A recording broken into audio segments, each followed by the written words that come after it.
Everyone's looking for the young guy. They're looking for McVay. I think take a shot out, Todd Bowles, get him a second shot at head coach and see if he can do it. I don't think they will. If they don't have Anthony Davis, I'm saying it right now. If Anthony Davis is out for the playoffs, they don't make it out of the first round. It's crazy. And our kids will know how great Tom Brady is because he's going to be playing. Yes, it is 15.0%. That's what the Yankees brought Garrett Cole to do. He was a 6th-round pick.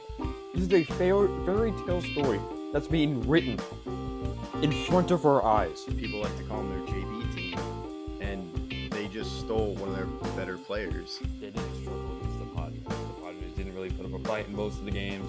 Jerry Jones, hope you're listening. Hi, I'm Landon Bowe, and you're listening to Outsiders Opinions with Kevin and Austin. What's up, y'all? Welcome to our NFL Opinions of the Week. We are starting to go through our top 10s. We did a top 20 special teamers, but this one, I wish we could have 20 for this one, Austin, because there are a lot of names that I left off that I wish I could have had put on. But when it got down to it, this feels to me like the best 10 and projecting to next season because there are a lot of young guys that I'm excited to see what they do. But if you could give me my 15 or the 10 to 20 on my team, I think I would be very happy with that because there's a lot of premier pass rushing talent and defensive linemen in the NFL right now. Yeah, there's a good bit of guys that I have. How many honorable mentions do you have? Do you have any? I have 3. I'm not sure how many you have. I wish I could do more, but I thought 3 was pushing it already with honorable mentions. Yeah, I only have 2. So okay. I'll let you get into your 3. You can mention all of them just really quickly. Okay. So my honorable mention, this isn't exactly a list. Khalil Mack is someone that I wish I could put in the top 10, but I'm interested how well he plays with age, but he was very productive last year. Another guy is Namide Madubuike, Ravens. He was more of a defensive tackle. He started really coming on last year. I'm excited to see what he does. And this was probably my toughest cut that I wish I could have put in. Will Anderson Jr. for the Texans. He played in 14 games, 11 sacks, 37 total tackles, and 16 tackle for losses. He was someone that I'm expecting a huge year from next year, but I just couldn't find it didn't feel right to put him above the other guys. Yeah, my honorable mentions, I only have 2. One of them is Nick Benito, who was amazing for the Denver Broncos last year. And the other one, another one you didn't mention, maybe because he's in your top 10, it's Josh Hines-Allen, formerly Josh Allen. He was amazing 2 years ago. Last year, he was solid. I think the Jaguars are going to be better this year, and they have a better defense. And I think that helps your pass rusher when you have better guys behind the pass rusher for him to be able to impact the game with more sacks. But I'll let you start out with your number 10. Yeah, I will say I did not have Josh Hines-Allen in my top 10, but he's another tough cut. My 10, which feels very low for this guy, but when I looked at it and looked at the other names, he fit. Nick Bosa is my 10 with the 49ers. Nick Bosa did not even make my honorable mentions. So it was a lot of tough cuts. There was. My number 10 is Max Crosby. Even though what happened with Christian Wilkins happened, Max Crosby is still an amazing player. If he did not miss 5 or so games last year, I think he would have been even higher up on these rankings, but there's still a little bit of an injury concern. But Max Crosby's been amazing throughout his career, and I think he'll have a great year this year. Yeah, he's a guy I have in my top 10, a little bit higher, but I totally understand. Who is your 9? My 9 is Danielle Hunter. He's getting up in age. He is. I will fully admit that. But 2 years ago with Minnesota, he had 16.5 sacks. But last year with Houston, 12. He had 12 sacks last year. He was a Pro Bowler again, and he has been amazing his last 3 seasons. Ever since he really came back from injury, he's been very good. And I think he'll have another great year with Houston with his partner in crime, which is on this list. Okay. Yeah, Danielle Hunter was another tough cut for me because, as you mentioned, he had a fantastic year, but he is getting up in age. But I think the big thing. I'll get more of a reasoning once we get up to the other guy. But yeah, once we got to 10, I was like, Nick Bosa has to be my 10. I'm like, oh my gosh, I'm not going to be able to fit a lot of guys. And this is a guy I'm sure you have higher on the list at 9. And it's no slight on him. It's just I like these guys more, specifically the defensive tackles I have ahead of him. But Jalen Carter, I have at 9 on the Eagles. 4.5 sacks last year, 42 tackles, 2 forced fumbles, and played in 16 games. I wouldn't be shocked if he had a huge leap. I would have to see that production. And even next year, if I see that, it's still going to make it hard for me to put him higher than this. I'll just go into my 8. My 8 is Vita Vea for the Buccaneers. He had a career high 7 sacks last year, 42 tackles, 10 tackle for losses in 16 games. But to me, a lot of what he does, it doesn't show up on the stat sheet, even though he still got sacks. He even dropped into coverage last year. And he's someone that he just beefs up that line and really helps in the run game and generates pressure. So to me, he's better than Jalen Carter to me, but it just goes to speak how great I view Vita Vea, because I think Jalen Carter is still a fantastic player. Yeah, we're not going to have a lot of people on the same list. I don't have either of the last 2 guys you just mentioned. Wow. So, I thought you would have Jalen Carter. I know you were high. I have a different defensive tackle at my number 8, Cameron Hayward. Cameron Hayward last year was amazing. He was an all-pro first-team member last year, even though he was 35. This is probably going to be his last season this year, but he still had 8 sacks as a defensive tackle. He's a tackle. 8 sacks for a defensive tackle is amazing. He had 12 tackles for loss, 20 QB hits, and if you looked at approximate value, he had 16, which is his second highest mark of his career last year. He had an amazing year for a Pittsburgh team that desperately needed him. I think he has another big year this year because D tackle seems like a position that you can play, you can age gracefully. Even though it's a tough position and you're going to get hit hard, a lot of it is intelligence more than it is just brute strength. And that's what makes Hayward so smart or so good, is that he is one of the smartest defensive linemen in our game. He continues to make a great impact, not just run stopping, which is obviously the D tackle's job, but also, like I said, 8 sacks for a defensive tackle is pretty impressive. Yeah, he's impressive, and he was another tough cut for me. Now I think we can move on to 7. I'll just quickly hit mine. He was your 9, Max Crosby. 7.5 sacks last year, missed 5 games, a lot of tackles, 45 tackles, and 17 tackles for loss. So I had a 10, by the way. Oh, you had a 10. Daniel Hunter was my 9. I got it. Okay, so 10. Yeah, he's someone at 7. I wish I could put him on higher, but compared to everyone above him, I would take those guys above him.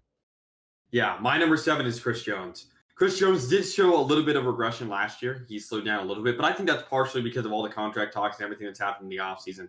I think he'll have a great year. He's by far the best player on the Kansas City's defense. I think that they kind of use him as a cornerstone of their team, not just their defense, to kind of be a leader in the locker room. And obviously they've had a lot of success, and I think he'll have a great year this year.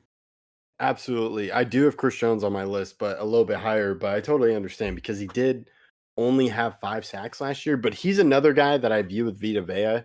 It's hard to analyze what he does for opposing offenses. Chris Jones is a guy that gets pressure, but I do think the Chiefs have added a lot of pass rushing talent around him that he really doesn't.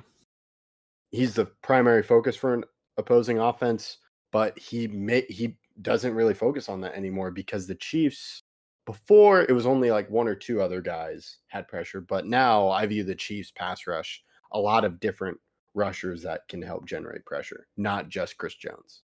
True. I do still think he slowed down a little bit last year, which is why he's a little bit lower, but still top 7 player or D lineman in the league is nothing to scoff at. Yeah. And then I'm very curious if you have this guy on your top 10. I have Aiden Hutchinson at 6. I don't. I'm worried about the leg. I can't get over. I can't get over it, and I gotta see it first because it was such a gruesome injury. This isn't like a ACL tear, legs breaking. We've seen it with Alex Smith.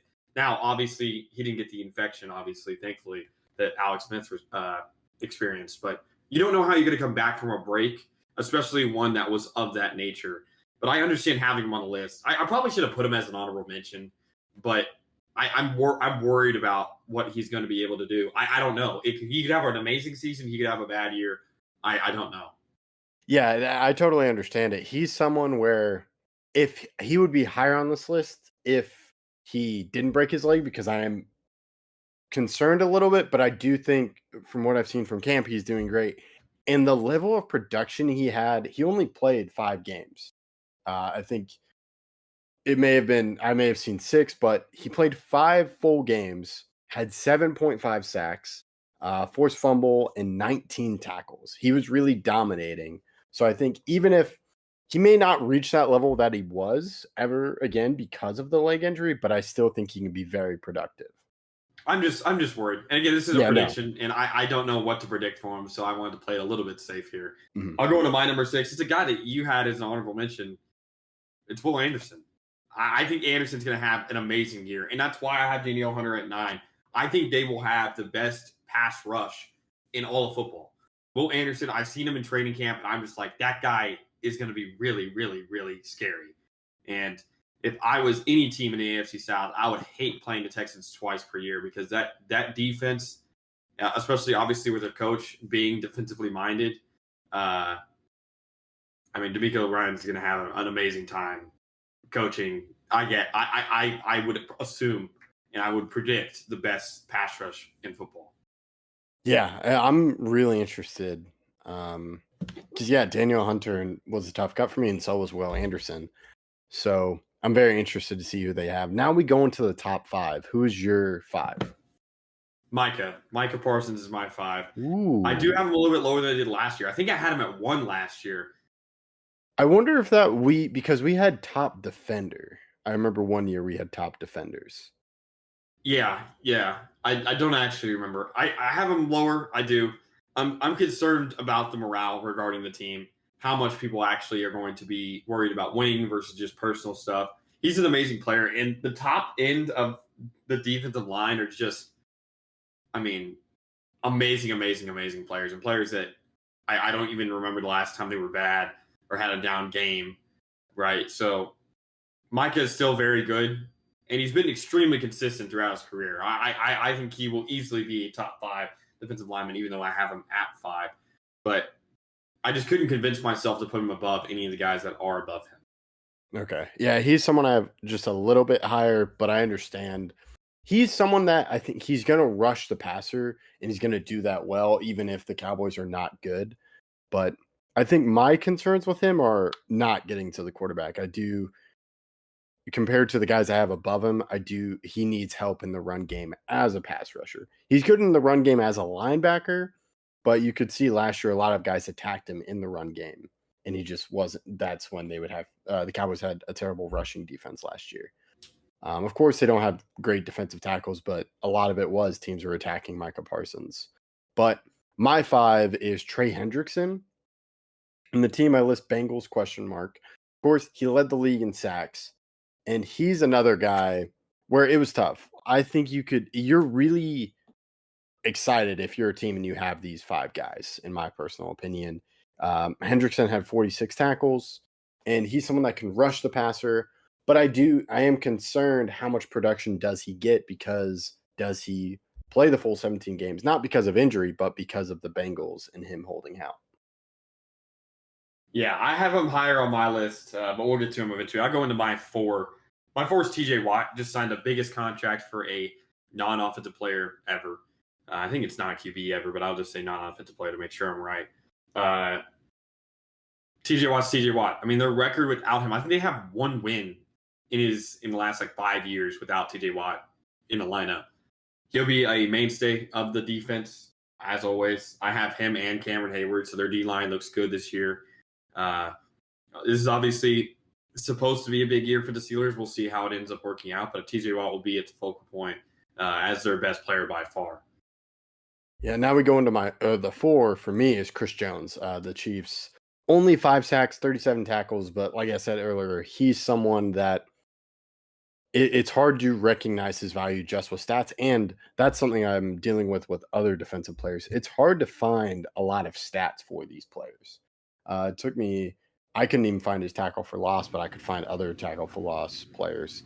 So he's someone that I think generates a lot of pressure, but given his down year, I do think 4. And to me, this top 3 is pretty much set. So I can go right into that. My 3 is Micah. I think he's going to have a great year and generate a lot of pressure. I do think he gets better with tackles and affecting the run game with just tackling. He may block some gaps, but I'm interested to see how he does and improves.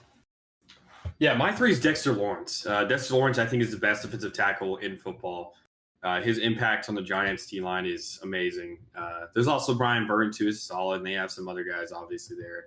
But I think Dexter Lawrence, I mean, his impact is another one that, like you've mentioned many times, that you cannot quantify with just straight statistics and numbers, because he is, in my opinion, it's not even close between him and anyone else on in the D tackle position. I mean, he had 9 sacks last year. He had 16 QB hits again, and he only played 12 games. So 9 sacks in 12 games for a defensive tackle is extremely, extremely impressive. I think the Giants could be scary this year in a lot of ways, and Dexter Lawrence will be the head of that snake. Yeah, Dexter Lawrence is a guy I don't have on my list. It was a tough cut because you mentioned everything, and it's just looking at the other names. I was like, I don't feel I can put Dexter Lawrence. He's someone I wanted to have on the top 10, but it just didn't work out. So you mentioned the Texans' best pass rush. I do think just the number of great pass rushers for the Giants, I think they end up having the best pass rush. They could. Yeah, I could see it. Because they have Abdul Carter, Brian Burns. They also have Kevon Thibodeau. It's a really stacked lineup. But who's your 2? My 2 is Myles Garrett. Okay. Myles Garrett is a scary presence. He demanded a trade and then went back on it, right? That's true, right? Yeah. Well, he got overpaid. Well, he didn't. He asked for a trade and then he asked for a trade and got not want a great trade payday. Yeah. Yeah. And they kind of just making sure I had that idea at least partially correct. But I mean, he's very underrated in the run game. I think that's kind of what also makes him good. His QB pressures number is just absolutely insane. You can't say enough good things about Myles Garrett. I mean, he's one of the scariest players on defense in the game currently. Yeah, we'll get to him in just a little bit. And I say wow because I realize who you have at 1, which I understand. But my 2 is TJ Watt, 11.5 sacks, 61 tackles, and 6 forced fumbles.